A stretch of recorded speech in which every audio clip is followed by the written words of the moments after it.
படித்து விட்டோம், பட்டங்கள் பெற்றிருக்கிறோம், அல்லது ஓரளவு வசதியோடு இருக்கிறோம் என்கிற காரணத்தினாலே திருமணம் செய்து முடிக்கப்பட்ட பிறகு அந்த கணவனுடைய படிப்பில் கொஞ்சம் குறைவு இருந்தாலோ அல்லது அதே அளவிலான பட்டங்களை பெற்றிருந்தாலும் கல்வி அறிவில் மனைவியை விட சற்று குறைவாக கணவன் தென்பட்டாலோ ஏதோ ஒரு நிலையில் கணவனை துச்சமாக என்று சொல்லுவதை விட எந்த அளவிற்கு மரியாதையும் கண்ணியமும் தரப்பட வேண்டுமோ அந்த நிலையிலிருந்து கீழாகி போய் கணவனுக்கு செய்யப்படக்கூடிய மரியாதையை கொஞ்சம் கொஞ்சமாக குறைத்துக் கொண்டே போய் குடும்பத்தில் மிகப்பெரிய குழப்பங்கள் உருவாகக்கூடிய சூழ்நிலை உருவாவதற்கு காரணம் படித்து பட்டம் பெற்றிருக்கக்கூடிய சில பிள்ளைகள் தங்களுடைய எண்ண ஓட்டங்களை மாற்றிக் கொள்ளுகிற காரணத்தினாலே. நான் எல்லா குடும்பத்து பிள்ளைகளையும் சொல்லவில்லை. பெண்களாகவே முன்வந்து விவாகரத்து கேட்கக்கூடிய குழா என்கிற நிகழ்வுகள் இன்றைக்கு அதிகமாக போவதற்கு காரணம் என்ன?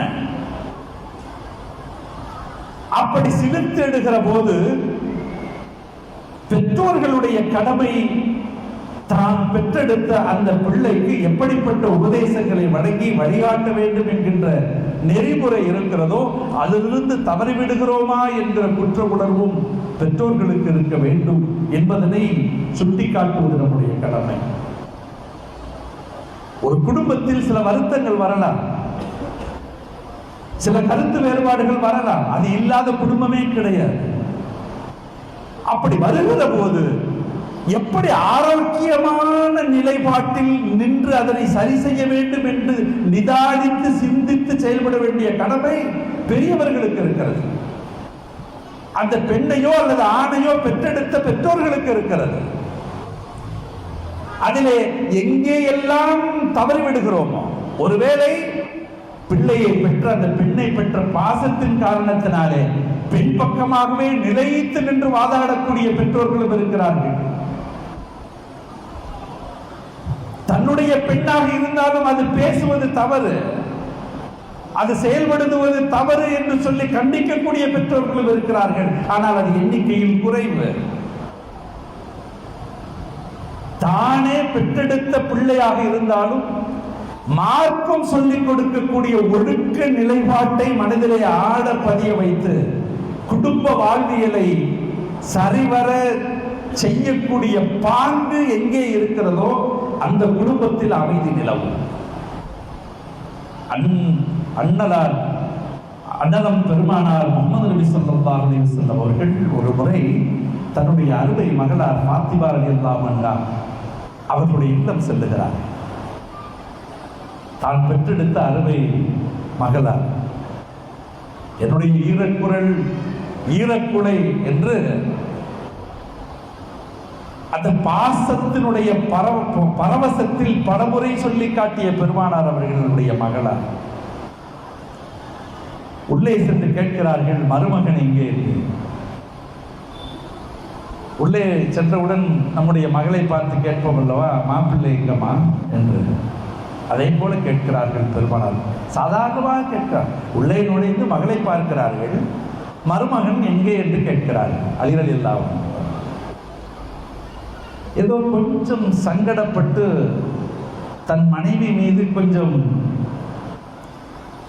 அபிப்பிராய வேதத்தோடு வெளியே சென்றுவிட்ட ஒரு சூழ்நிலையை ஃபாத்திமா ரலியல்லாஹு அன்ஹா தன்னுடைய தந்தையாரிடத்திலே சொல்லி காட்டுகிறார். சொன்ன மாத்திரத்தில் வீட்டுக்குள் நுழைந்த பெருமானார் அவர்கள் வெளியே செல்லுகிறார்கள். எங்கே போயிருக்கிறார்கள்? மஸ்ஜிது நபியினுடைய வளாகத்தில் வெறுமேனியோடு சாதாரணமாக தரையிலே படுத்திருக்கிறார்கள் அலி ரலியல்லாஹு அன்ஹு. சென்று தன்னுடைய மருமகனை பார்த்து, என்ன இங்கே படுத்திருக்கிறீர்கள், வாருங்கள் வீட்டுக்கு போவோம் என்று அழைக்கிறார். அழைப்பது ரசூலுல்லாஹ், மாமனார் தான் இருந்தாலும் நபிகளார் அழைத்து விட்டார்கள். தன்னுடைய மனைவி அவர்களுடைய மகளார் எனக்கு கருத்தொற்றுமை இல்லாத சில விஷயங்கள் பேசப்பட்டன என்று கூட சொல்லுவதற்கு அவருக்கு முன்வரவில்லை. ரசூலுல்லாஹ் சொன்ன மாத்திரத்தில் எழுந்து வீட்டிற்கு அவர்களோடு உள்ளே செல்லுகிறார்கள். அவர்களுடைய முதுகில் சிறு சிறு மணல் துகள்கள் தரையில் இருந்தது, ஒட்டி இருந்தன என்று வரலாறு சொல்லி காட்டுகிறது. அழைத்துக் கொண்டு சென்ற தன்னுடைய மருமகனத்தில் என்ன நடந்தது கேட்கவில்லை. ஏன் இப்படி வெளியே வந்து வருத்தத்தோடு படுத்திருக்கிறீர்கள் கேட்கவில்லை. எழுந்து நில்லுங்கள் என்றார்கள், எழுந்திருத்தார்கள். வாருங்கள் வீட்டுக்கு என்றார்கள், அழைத்து சென்றார்கள். வீட்டிலே விட்டார்கள். கொஞ்ச நேரம் பேசிக் கொண்டிருந்து விட்டு சகஜமான சூழலை வந்தது, வெளியேறி விட்டார்கள். தன்னுடைய மகளிடத்திலும் கேட்கவில்லை என்ன நடந்தது என்று, தன்னுடைய மருமகனிடத்திலும் கேட்கவில்லை என்ன நடந்தது என்று. சகஜமான ஒரு சூழ்நிலையை மாத்திரம் உருவாக்கி வைத்து விட்டு சென்று விட்டார். அங்கே நடந்த நிகழ்வுகளிலே ஏற்பட்ட சிறு இடைவெளி மீண்டும் துடைக்கப்பட்டு அன்பு கலந்த அந்த நேசம் கணவன் மனைவி இடத்திலே உருவாகி தொடர்ந்தது. நாம் அப்படி இருப்போமா? வீட்டுக்கு சென்ற உடனேயே எங்கே மாப்பிள்ளை என்று கேட்டாலும் கூட அவர் வருத்தத்தோடு வெளியே போயிட்டாரு, கோபத்தோடு வெளியே போயிட்டார் என்று சொன்ன உடனே அடுத்த கேள்வி, என்ன நடந்தது, என்ன கோபம், நீ என்ன சொன்ன, அதுக்கு அவர் என்ன சொன்னாரு, அப்புறம் நீ என்ன சொன்ன, அதுக்கு என்ன சொன்னார் அவரு, அப்படியா தான் போகட்டும். அந்த ரோஷ உணர்வு பிள்ளையை பெற்ற பாசத்தினாலே அந்த பெண்ணினுடைய தந்தை வெளிக்காட்டுகிற போது கோபத்தோடு அல்லது வருத்தத்தோடு சென்ற கணவனுடைய தொடர்பில் ஏற்பட்ட சிறு இடைவெளி இன்னும் கொஞ்சம் அகலமாக போகிறது. தன்னுடைய தந்தை தனக்கு ஏற்ற வகையிலே சப்போர்ட்டாக வந்து விட்டார் என்கிற மன துணிவு அந்த பெண்ணுக்கு பிறக்கிறது. கருத்து வேறுபாட்டின் இடைவெளி அகலமாகிறது. அந்த மாப்பிள்ளை திரும்ப வீட்டுக்கு வருவதற்குரிய எத்தகைய முயற்சியும் செய்யப்படாமல் அந்த இடைவெளி அகலமாகிக் கொண்டே போகிறது. ஒரு கட்டத்தில் அந்த மாப்பிள்ளை இந்த வீட்டுக்கு வர முடியாது என்று அடம்பிடிக்கக்கூடிய நிலையும் வந்து விடுகிறது. பிரச்சனை முத்தி போய் விடுகிறது. பிரச்சனையை தீர்ப்பதற்குரிய வழிவகை தெரியாமல் கடைசியில் அது எங்கு போய் நிற்கிறது என்று சொன்னால் விவாகரத்து என்கிற நிலை வரையிலும் போய்விடுகிறது. இது நம்முடைய சமூகத்தில் சர்வசாதாரணமாக நிலைகுலைந்து போன வழக்கமாக ஆகிவிட்டது. இதனால் ஏற்படக்கூடிய பாதகமான விளைவுகள் எப்படியெல்லாம் போகின்றன, எப்படியெல்லாம் உருவாக்கப்படுகின்றன, அதை பற்றிய சிந்தனையை தொடக்கத்திலேயே நாம் செய்வது கிடையாது. மனிதனுக்கு மனிதன் ஏற்படக்கூடிய சிறு சிறு ஈகோயிசத்தின் காரணத்தினாலே அது வெளிப்பட்டு அந்த ரோஷத்தின் அடிப்படையிலே இடைவெளி அதிகமாகி போய் கடைசியில் விவகாரம் முற்றி போய் அது விவாகரத்து என்கிற நிலைக்கு போகிறது. அந்த நேரத்தில் இதற்கு அடிப்படை மூல காரணமாக இருந்தது எது என்று பார்த்தால் உப்பு சப்பு இல்லாத ஒரு சாதாரண விஷயமாக இருக்கும். இப்படிப்பட்ட நிகழ்வுகள் இந்த சமூகத்தில் மிக அதிகமாக போன காரணத்தினால் தான் விவாகரத்துகளுடைய எண்ணிக்கை அதிகமாகிக் கொண்டே போகிறது.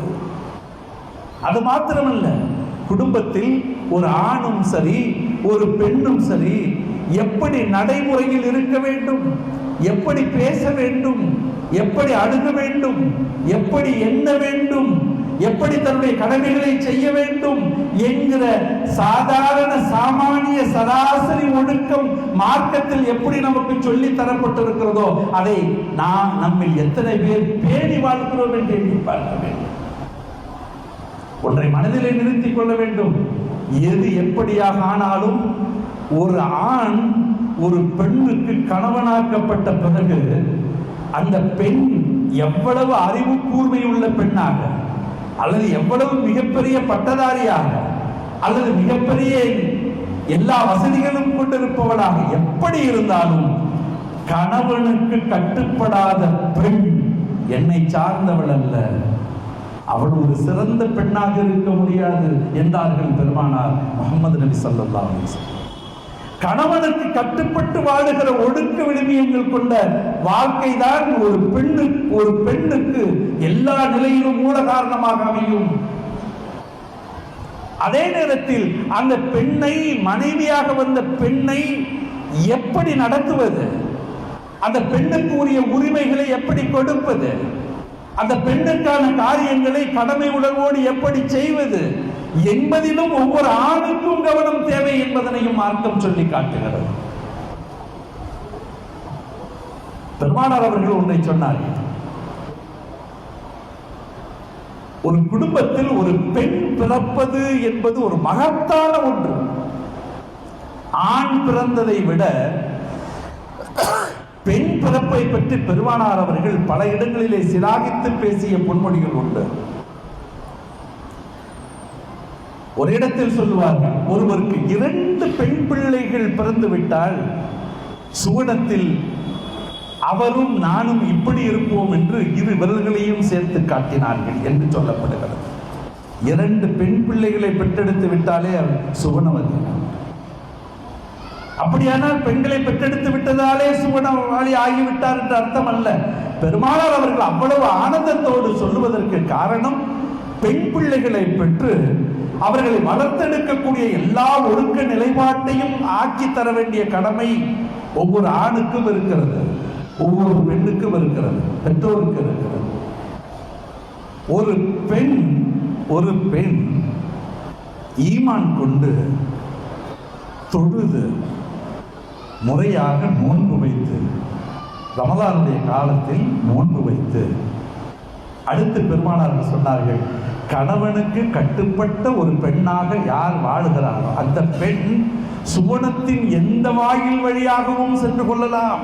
அவ்வளவு பெரிய உரிமை அந்த பெண்ணுக்கு இருக்கிறது என்றார்கள். எவ்வளவு பெரிய மகத்தான காரியத்தை பெருமானார் அவர்கள் ஒரு பெண்ணுக்கு சொல்லி காட்டுகிறார்கள். அன்பானவர்களே, குடும்ப வாழ்வியல் என்பது சாதாரணமானதல்ல. மிகுந்த உற்சாக பெருங்கோடு எதை எப்படி செய்வது என்றெல்லாம் புரியாமல் எடுத்தேன் கவிழ்த்தேன் என்று பேசுவதும் நடப்பதும் குடும்ப வாழ்வியலுக்கு அழகல்ல.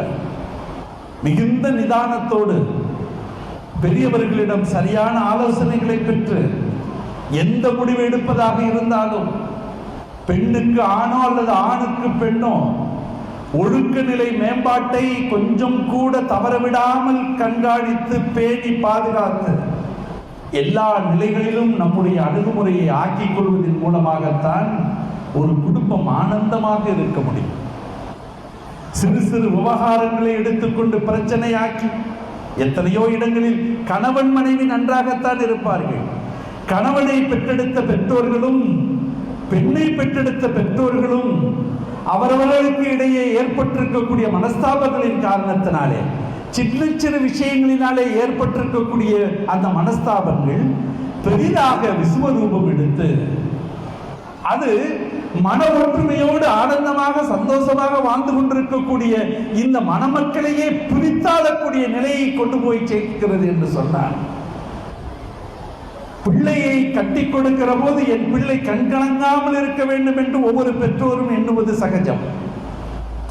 ஆனால் நடைமுறையில் எதை எண்ணி எத்தகைய வார்த்தை பிரயோகங்களை சொல்லி அந்த பெண்ணை கட்டி கொடுத்தார்களோ, கலங்காமல் நான் பார்க்க வேண்டும் என்று எண்ணி கட்டி கொடுத்தார்களோ, அதற்கு நேர் மாறான நடைமுறையின் காரணத்தினாலே அந்த பெண் கண் கலங்கியே வாழக்கூடிய இருளிலேயே மூழ்கி கிடக்கிற சூழ்நிலைகளை பல குடும்பங்களில் உருவாக்கி இருப்பவர்கள் பெரியவர்கள். வேண்டும் என்று செய்கிறார்களா என்றால் இல்லை. வினையை புரியாமல், விடையை தெரியாமல், என்ன நடக்கும் என்பதனை பற்றிய புரிதலை முன்கூட்டியே தெரிந்து கொள்ளாமல் குடும்பத்தில் பிரச்சனைகளையும் குழப்பங்களையும் உருவாக்குவதற்கே தன்னுடைய அணுகுமுறைகள் காரணமாகிவிட்டன என்பதனை எல்லாம் முடிந்த பிறகு நாம் அதனை புரிந்து என்ன பிரயோஜனம்? எனவேதான் வாழ்வியலில் மிக முக்கியமாக குடும்ப வாழ்வியல் என்பது இஸ்லாம் மார்க்கம் நமக்கு சொல்லித் தரக்கூடிய அடிப்படை விஷயங்களை ஒழுங்குமுறையாக்கி கொண்டு வாழ வேண்டியது நம்முடைய கடமை. மகரமில்லாதவர்களோடு சர்வசாதாரணமாக பேசுவது இன்றைக்கு நடைமுறை வழக்கத்தில் மாடனாகி போய்விட்டது. அது டெலிபோனாக இருந்தாலும் சரி, வாட்ஸ்அப்பாக இருந்தாலும் சரி, மின்னணு ஊடகங்கள் எதுவாக இருந்தாலும் சரி, நம்முடைய பிள்ளைகளை பெற்றோர்கள் பெருந்தன்மையோடு பேசவிட்டு பார்க்கக்கூடிய காலமாக இருக்கிறது இது. நான் பெண்களை மாத்திரம் சொல்லவில்லை, ஆண்களையும் சேர்த்த பெற்றோர்கள் என்று சொல்லுகிறேன். நம்முடைய பிள்ளை கல்லூரிக்கு சென்று படிக்கக்கூடிய பட்டதாரியாக இருக்கலாம். ஆனால் என்னுடைய நண்பன் என்று வெளியில் சொல்லிக் கொள்ளவன் வீட்டுக்கு வருகிற போது என் மகளையே அழைத்து, இதோ என் மகள் பாருங்கள் என்று மூன்றாவது நபரிடத்திலே அறிமுகம் செய்து வைக்கக்கூடிய ஒழுக்கக்கேடான நடைமுறை இந்த சமூகத்தில் ஆழ்ந்து போய்விட்டதா இல்லையா? நம்முடைய பிள்ளையை சாதாரணமாக அறிமுகம் செய்து வைப்பதாக தந்தையார் சொல்லுகிற போது எடுத்த எடுப்பில் அந்த பிள்ளையினுடைய முகத்தை பார்க்கிற போது மூன்றாம் அவருடைய எண்ணத்தில் என்ன ஓடுகிறது என்பதனை, எந்த ஷைத்தான் எப்படி வரிசை கட்டி நிற்கிறான் என்பதனை யார் தெரிந்து கொள்ள முடியும்? ஒரு நாள் மாலை பொழுது பெருமானார் அவர்கள் காற்றோட்டமான அந்த சூழ்நிலையில, வீதியில் யாரும் புழக்கமில்லாத சூழ்நிலையில் அமர்ந்திருக்கிற போது தன்னுடைய 2 மனைவிமார்கள் அமர்ந்திருக்கிறார்கள். பெருமானார்களிடத்திலே பேசிக் கொண்டிருக்கிறார்கள். அந்த தெருக்கோடியின் நீண்ட தூரத்திலிருந்து ஒருவர் வருகிறார். பெருமானார் அவர்களுக்கு புரிந்து விட்டது அது யார் என்று. மனைவிமார்கள் பெருமானாரோடு பேசிக் கொண்டிருக்கிறார்கள். அவர் கொஞ்சம் கொஞ்சமாக நடந்து நடந்து நடந்து அந்த வீதியினுடைய ஓட்டத்தில் தெருமுனையிலிருந்து வந்து கிட்டத்தட்ட வீட்டை நெருங்கி விட்டார். பெருமானார் அவர்கள் பார்க்கிறார்கள், 2 மனைவிமார்களும் அப்படியே உட்கார்ந்து பேசிக் கொண்டிருக்கிறார்கள். மனைவிமார்களுக்கு தெரிந்து விட்டது கிட்டே வந்த பிறகு அது யார் என்று. வந்தது ஒரு சகாபிதான், ஆனால் அவருக்கு கண் பார்வை தெரியாது. 2 மனைவிமார்களுக்கும் தெரியும் இவருக்கு கண் பார்வை தெரியாது என்று. அந்த காரணத்தினாலே அமர்ந்திருக்கிறார்கள். பெருமானார் அவர்கள் கேட்கிறார்கள், அந்த கனப்பொழுதில் கேட்கிறார்கள், இன்னார் வந்து விட்டாரே, வெட்கத்தோடு நீங்கள் உள்ளே சென்று விட வேண்டுமே, ஏன் அமர்ந்திருக்கிறீர்கள் என்று கேட்கிறார்கள். மனைவிமார்கள் பதிலளிக்கிறார்கள், அவருக்கு கண் பார்வை தெரியாதல்லவா?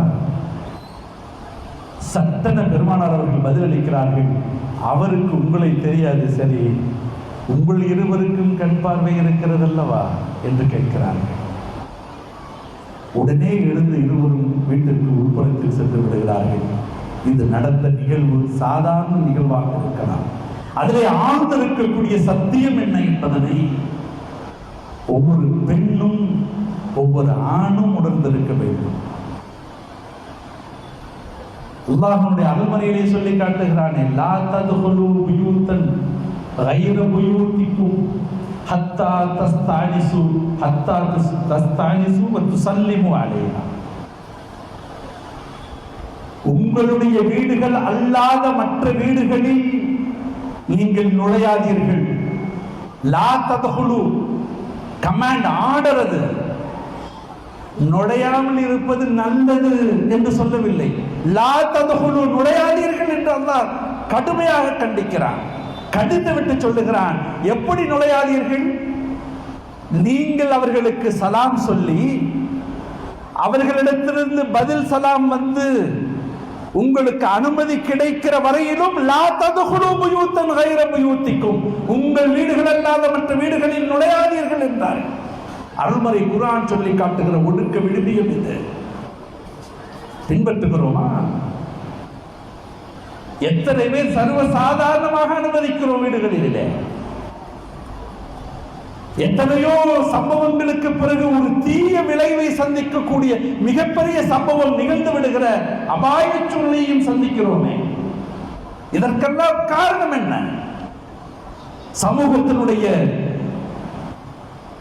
சரியான நிலைப்பாட்டை பேணி வாழாமல், ஒழுக்கத்தை பேணாமல் இருக்கிற காரணத்தினாலே, அருள்மறை குர்ஆன் சொல்லி தந்த சாதாரண சராசரி வாழ்வியலை கூட பின்பற்றாமல், பெருமானார் அவர்கள் வாழ்ந்து காட்டிய அந்த நன்மதிப்பு மிக்க ஒழுக்க மேம்பாட்டுடைய வாழ்வியலை பற்றி கொஞ்சமும் மனதிலே நிறுத்தி அதன்படி வாழ்வதற்கு தயாராக இல்லாத நிலையில் இருக்கிற காரணத்தினால்தான் அந்த சமூகம் நிலைகுலைந்து போகக்கூடிய சமூகமாக போகிறது. இன்றைக்கு ஒவ்வொரு ஊரிலும், நான் குறிப்பிட்ட இந்த ஊர் என்று சொல்லவில்லை, நாடு முழுவதும் பயணிக்கிறோம், இரத்த கண்ணீர் வருகிறது, இரத்த கண்ணீர் வருகிறது. நம்மிடத்தில் இருக்கக்கூடிய சராசரி ஒழுக்கங்களை எல்லாம் இழந்து வாழ்கிறோம். ஹலால் ஹராமை பற்றி கொஞ்சம் கூட சிந்திப்பது கிடையாது.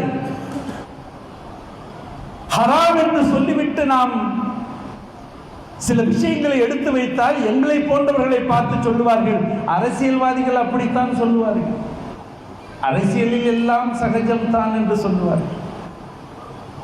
அரசியலில் எல்லாம் சகஜம் என்பது வழக்கமான சொல்லாடலாக இருக்கலாம். ஒரு நல்ல முஸ்லிமுக்கு அந்த நல்ல சொல்லாடல் அல்ல.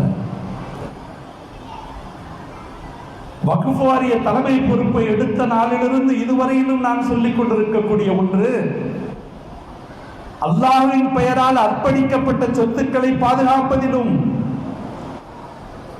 அல்லாஹ்வுடைய இல்லங்கள் என்று சொல்லக்கூடிய மஸ்ஜிதுகளுடைய நிர்வாகங்களை பேணி பாதுகாக்கக்கூடிய நடைமுறையிலும் ஒழுக்கத்தை இழந்து உலக ஆசாபாசத்திற்காகவும் அலங்கார வார்த்தைகளுக்காகவும் தன்னை விற்று ஒரு பைசா லஞ்ச லாவண்யம் என்று சம்பாதித்தாலும் அது அல்லாஹ்வுடைய பார்வையில் ஹராமான வாழ்க்கை என்று பிரகடனப்படுத்தி இருக்கிறோம்.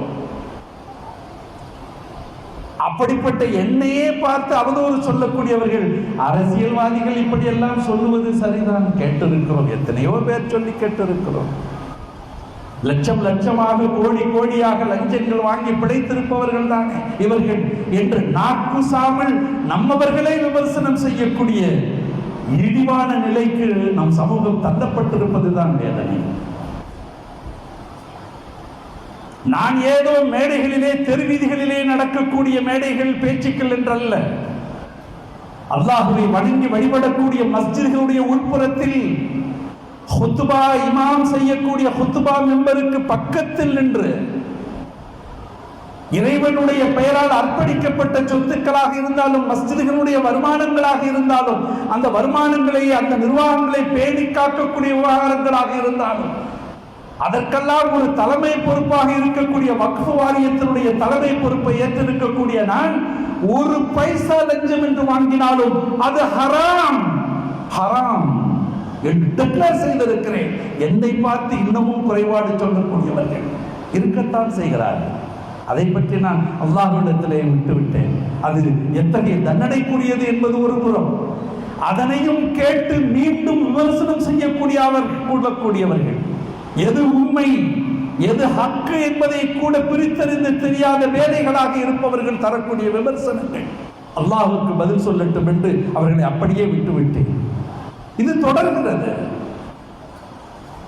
அதே நேரத்தில் அந்த பணியை ஆற்றுகிற போது வக்ஃப் வாரிய தலைவர் என்கின்ற பொறுப்பில் அந்த பணியை ஆற்றுகிற போது அல்லாஹ்வுக்கு மட்டுமே அஞ்சக்கூடியவர்களாக இருக்க வேண்டும் என்று அருள்மறை குர்ஆன் சொல்லி காட்டுகிறது.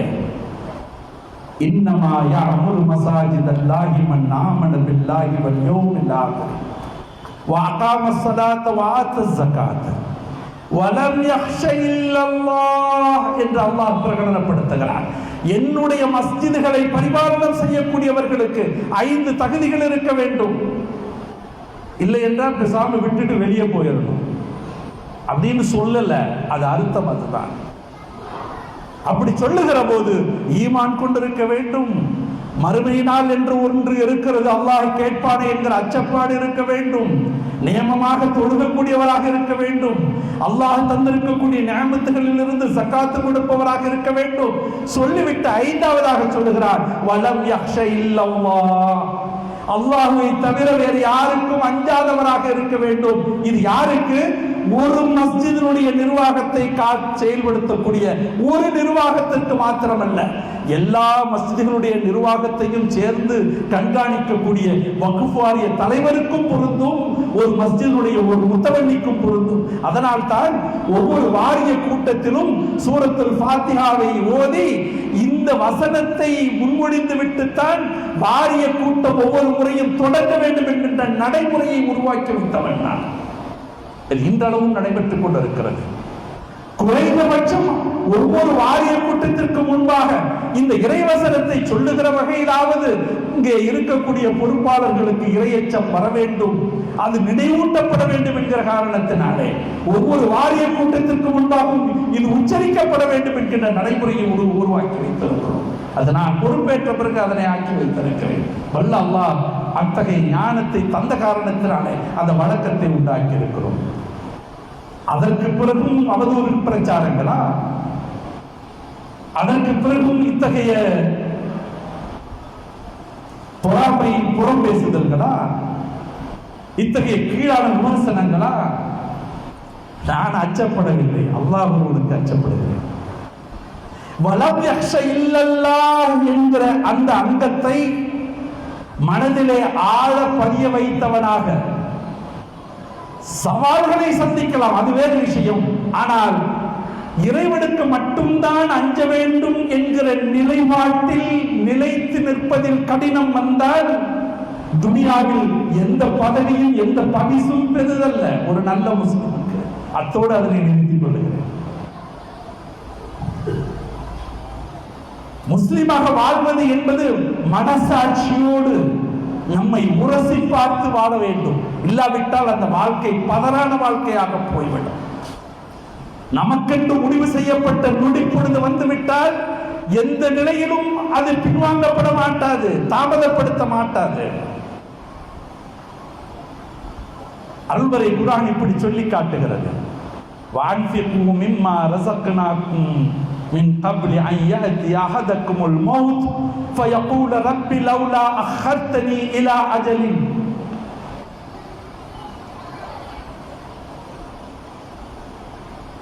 அல்லாஹ் தந்திருக்கக்கூடிய நிஅமத்துகளை அவனுடைய வழியில் அவனுடைய வழியில் அவனுக்கு பொருத்தமான வகையில் செலவு செய்யுங்கள். வஅன்ஃபிகு மிம்மா ரஸக்னாக்கும். அல்லாஹ் உங்களுக்கு எந்த ரிஸ்கை எப்படி தந்திருக்கிறார், எந்த அளவில் தந்திருக்கிறார், அது அல்லாஹ் நாடியவர்களுக்கு அந்தந்த அளவில் தந்திருக்கிறார். மிம்மா ரஸக்னாக்கும். அல்லாஹ் உங்களுக்கு எந்த ரிஸ்கை எப்படி தந்திருக்கிறானோ அதை அல்லாஹ்வுடைய பொருத்தத்திற்கு உட்பட்ட வழியிலே செலவு செய்து கொள்ளுங்கள். உங்களுக்கு ஒரு நாள் மரணம் வரும். அந்த மரணம் வருகிற போது فَيَقُولَ رَبِّ لَوْلَا أَخَّرْتَنِي إِلَى أَجَلٍ قَرِيبٍ. இறைவா கொஞ்சம் பொறுத்துக்க, கொஞ்சம் பொறுத்துக்க. உடனே நான் போய் என்கிட்ட இருக்கிறது எல்லாம் வாரி வழங்கி உன்னுடைய நல்லடியார்கள் கூட்டத்தில் நான் சேர்ந்து விடுகிறேன். அல்லாஹ் கொஞ்சம் பொறுத்துக்க. 70 வயது வரையிலும் வாழ்ந்திருப்பார், 80 வயது வரையிலும் வாழ்ந்திருப்பார்.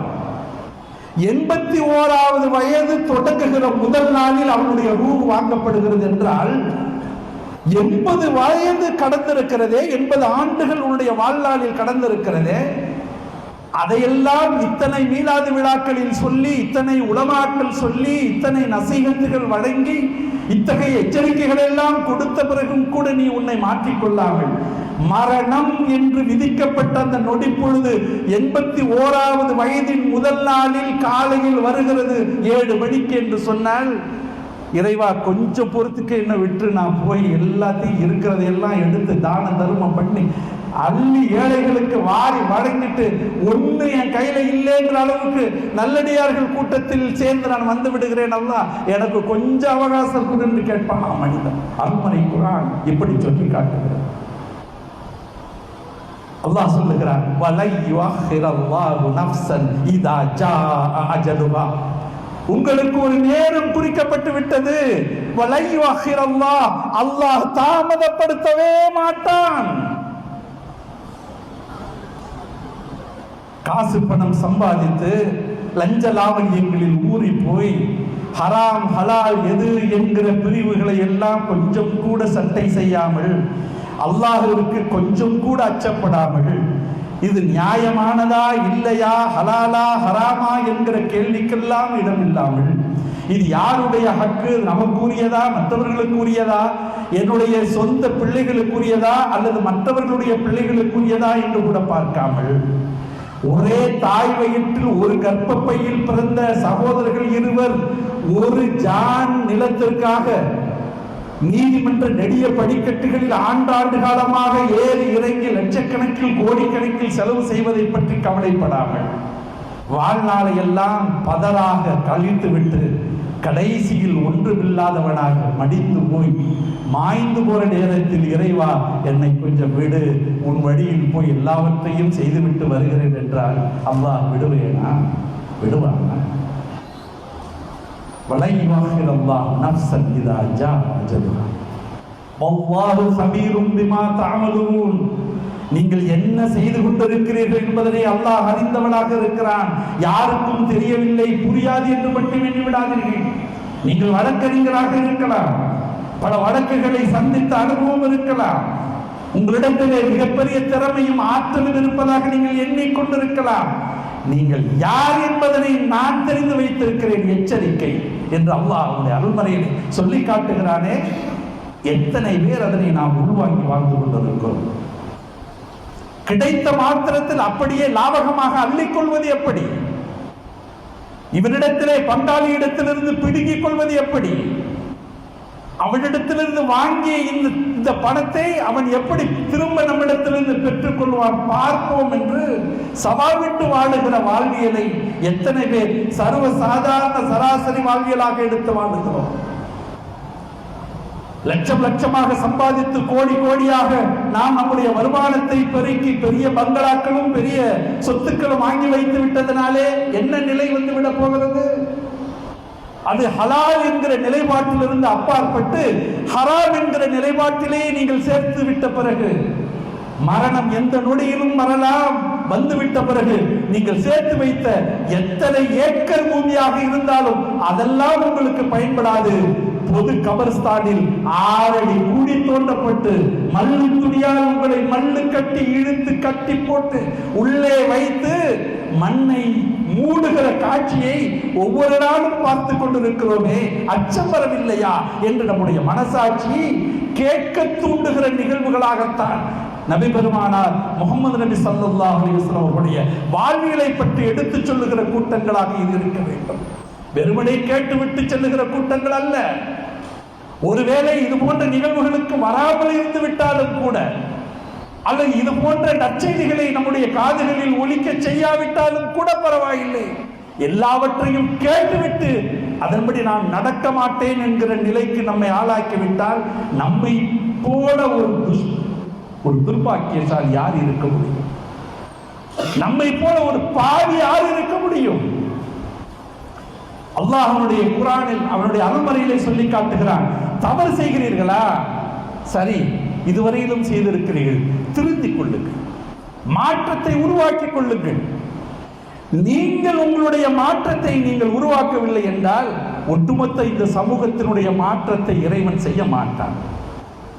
இன்னல்லாஹ லா யுகையிரு மா பிகௌமின் ஹத்தா யுகையிரு மா பிஅன்ஃபுஸிஹிம். நீங்கள் உங்களை நேர்வழியில் ஆக்கிக் கொள்ளவில்லை என்றால், உங்களை என்றால் அன்ஃபுஸிஹிம், ஒவ்வொருவரும் தனிப்பட்ட முறையில் ஒழுக்கத்திற்கு புறம்பாக வாடுகிறோமா? மார்க்கத்தை மறந்து வாடுகிறோமா? பெருமானார் சொல்லி காட்டிய வழிமுறைகள் அன்றாடம் சிறு சிறு விஷயங்களில் கூட, சராசரி விஷயங்களில் கூட பின்பற்றப்படாமல் வாடுகிறோமா? பெற்றோர்களை புறந்தள்ளி வாடுகிறோமா? கணவனுக்கு செய்யக்கூடிய கண்ணியத்தை செய்யாமல் ஒரு மனைவி வாழுகிறோமா? மனைவிக்கு தரப்பட வேண்டிய எல்லா உரிமைகளையும் தராமல் நாம் வாழுகிறோமா என்கிற கணவனின் நிலைப்பாடு என்று ஒவ்வொரு நிலையிலும் சிந்தித்து வாழ வேண்டிய கடமை நமக்கு இருக்கிறது. மிகப்பெரிய ஆய்வுக்குள்ளே போக வேண்டும் என்கின்ற அவசியம் இல்லை. சாதாரணமாக நம்முடைய ஒவ்வொரு கட்டத்திலும் ஹலால் ஹராம் பேணி வாழக்கூடிய பக்குவம், அந்த அளவீடு, அத்தகைய ஒரு தராசு நம்முடைய மனநிலையில் என்றைக்கும் தொங்கிக் கொண்டே இருக்க வேண்டும். ஒரு நண்பரை டீ குடித்து விட்டு போகலாம் என்று அழைக்கிறேன். இது என்னுடைய நடைமுறையிலே நடந்த ஒரு நிகழ்வு. என்னோடு ஒரு 5-6 நண்பர்கள் டீ கடைக்கு முன்னால் அமர்ந்திருக்கிறார்கள், நானும் அமர்ந்திருக்கிறேன். ஒரு நண்பர் நல்ல ஒழுக்க சீலர், தக்குவா நிறைந்தவர், நம்மோடு மிக முகப்பத்தாக நேசம் வைத்து பழகக்கூடியவர். அந்த டீ கடையை கிராஸ் செய்து நடக்கிறார். அவரை பார்த்த மாத்திரத்தில் நான் எழுந்து நின்று அவருக்கு சலாம் சொல்லிவிட்டு, அண்ணன் டீ சாப்பிட்டு போலாம் வாங்க என்று அழைக்கிறேன்.